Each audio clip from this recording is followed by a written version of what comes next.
Good time of the day. The question that we got today is very interesting. Why I am tired, anxious, and cannot get enough sleep.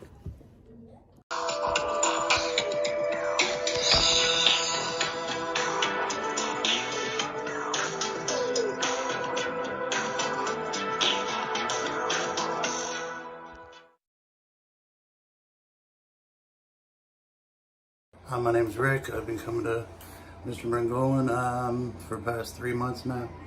He has totally turned my life around. Um, his pain management course is excellent. He'll make sure you get up off the couch. You actually have a life now. I've already lost 35 pounds since I've been seeing him, and the man knows his stuff. Yes, I've been coming here for about 5 to 6 months, and I have noticed I have been explained a lot more about pain.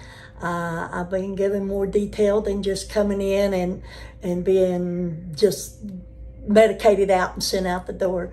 He goes through a lot of stuff about what can cause you pain. He encourages you to watch the videos to learn more. I'm losing weight. I thank God for that because I haven't lost weight in a long time. And I've lost about 22 pounds. And my friends can see a big difference in me, and so can my family, and I really appreciate it. Hello, I've been coming to Dr. Margolin's for 9 years, and before that, I struggled with pain. I have a rare disease, and he is excellent and knowledgeable about everything.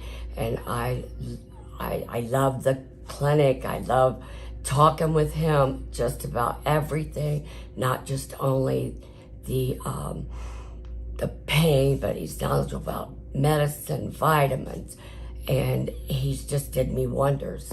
Okay. My name is John Matthews. I'm a patient of Dr. Margolin. I've been coming here for a couple of months.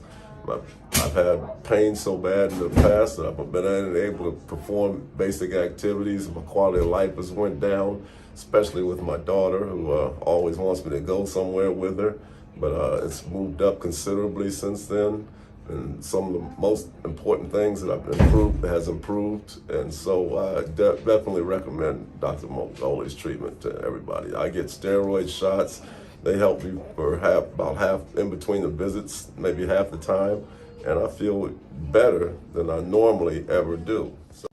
Well, this problem is unfortunately very common. It's very common in chronic pain patients and generally in general population. I would divide it into two populations. First, people who have chronic disease. I'm not talking about chronic pain, but chronic disease like low thyroid, like chronic systemic disease like diabetes, rheumatoid arthritis, autoimmune diseases like lupus, and many other diseases, cancer. They definitely need to talk to specialists, and it may be related to management of this disease. But nevertheless, they can also benefit from the ideas we're going to share. Having said that, many people who don't have any clear disease or diseases under control and it's not related still reported being tired, anxious, and not getting enough sleep. So let me give you some ideas. First, let me tell you what not to do. What I see in the office is people coming to their primary with these complaints.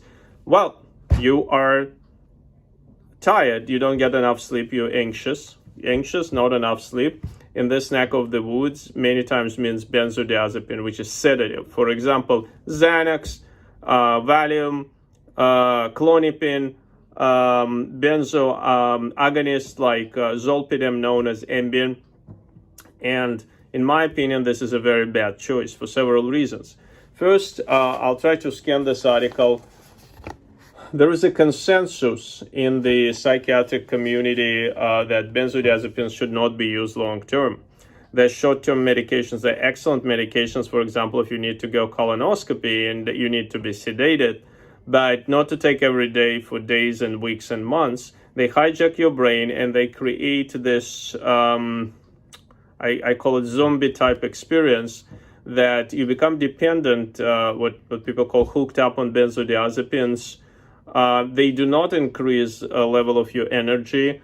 and then you actually get more anxious, and eventually this creates a vicious cycle that you need more of them. And then I see these people in as many patients like that in the office. They also significantly increase the risk if they're combined with other medications such as pain medication, opioids. They can significantly increase risk of serious complications, including respiratory depression. You can stop breathing. So not a good choice. So what can you do? Okay, what can be the cause? First, well, check obvious causes. Is your thyroid normal? What is the level of your vitamin D like that? We have videos about vitamin D, D2 and D3. I'm not going to repeat it. Generally, if a person doesn't know what the last level of vitamin D is, it's usually not normal. It's usually low in this neck of the woods in Ohio. It's usually low, and in many parts of the world, it's usually low. You need to look into taking vitamin D. It could be usually it's D3. Again, Mayo Clinic says 2,000 units a day. It's a safe start dose, but it could be high. You need to know your levels, and you can combine it with vitamin K2. In addition, people talk about stress response or stress hormones like cortisol, and you want to use vitamin B complexes. Usually people talk about vitamin B1 and B3, but you can use the whole complex. You can also use, some people recommend natural yeast. I have less experience with that, but some people take it to improve stress response and mitigate cortisol. Or what we do recommend and use a lot is something called ashwagandha. This is a powder. It can come as a powder. It can come as capsules. It can come as teas. You can also use good old turmeric that we discussed. It decreases anxiety. It improves pain, decreases inflammation. There are some other possible supplements. You can use St. John wort if it's more depression, anxiety symptoms. The idea behind it is to modulate your stress response and increase endurance with keeping normal vitamin D levels.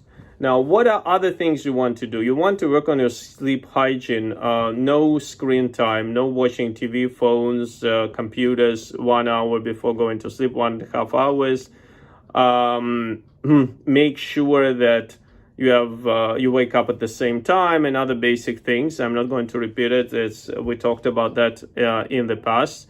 Interestingly, there are some other ideas you can use. First of all, exercise, even not a lot of exercise, but regular exercise, like even isometric exercise, calisthenic bars, jogging if it's recommended for you. Swimming is great, but regular exercise improves your sleep and actually increases energy. Actually, manage stress. When you put exercise, manage stress on your body, it actually increases your level of energy, not decreases it.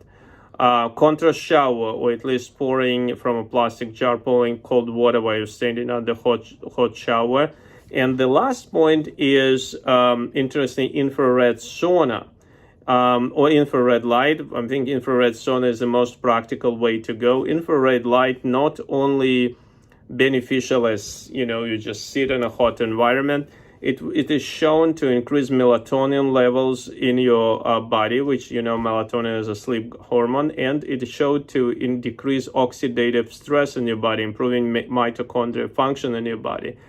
You can, infrared saunas are available in many clubs or fitness clubs, spas, but you can also get a small one. They used to be fairly inexpensive. And generally, meditation, that's the last point. Meditation, somatic quieting is also beneficial. You can find several meditation videos on our channel. I would recommend start with 1 or 2, and they're short. They're between 3 to 10 minutes. And do the same one twice a day for a while. I would say 2-3 months, see what happens. And then you can add more. But the point in doing mindful meditation is repetition. Don't try to be perfect, try to be persistent. There's several ideas, see what fits your schedule. Again, try to change your lifestyle rather relying on benzodiazepines. meditate, and generally you can improve it.